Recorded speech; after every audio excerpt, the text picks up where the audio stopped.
Welcome to the Morning Update. I'm Erin Ramsey. Australia's east coast is bracing for more wild weather after at least 6 people were rescued from floodwaters in New South Wales. Rainfall records also smashed in parts of Queensland, Stanthorpe totalling 91 millimetres.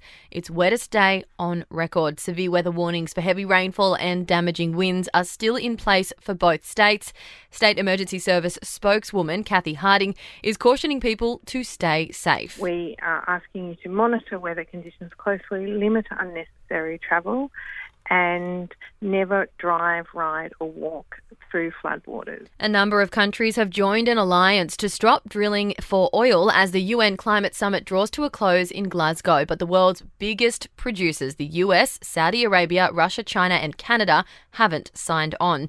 COP26 President Alok Sharma says draft texts are still being published. These include draft texts on adaptation, on loss and damage, on finance, on the Enhanced Transparency Framework and Article 6.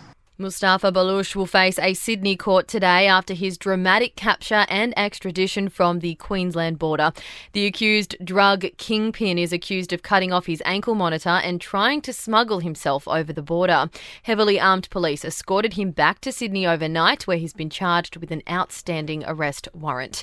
New research shows people are worried about how major institutions are using data from check-in apps.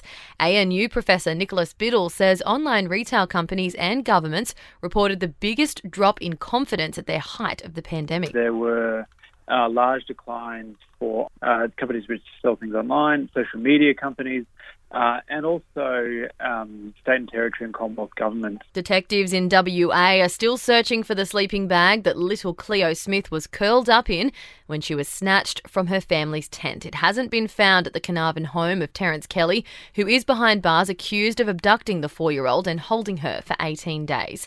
And Australian showbiz icon Bert Newton will be farewelled today. The 83-year-old passed away last month after months of ill health. A state funeral will be held at St Patrick's Cathedral in East Melbourne. To sport, the Aussies have won through to the T20 World Cup Final with a 5-wicket victory over Pakistan. They chased down the target of 177 with an over to spare. David Warner top scored with a knock of 49. The Aussies now take on New Zealand for the title. And in football, the Aussies played out a 0-0 draw with Saudi Arabia in last night's World Cup qualifier in Sydney. It was the Socceroos' first game on home soil in more than 2 years. To entertainment now, and Michael Bublé's 8-year-old son helped him write his latest track. Noah is listed as co-writer on the track, which he thought up in the bath. And pop star Ava Max might be forced to scrap her new music if she can't get ABBA's approval. She's hoping to sample Lay All Your Love on Me in the track, but the supergroup is yet to give her the green light.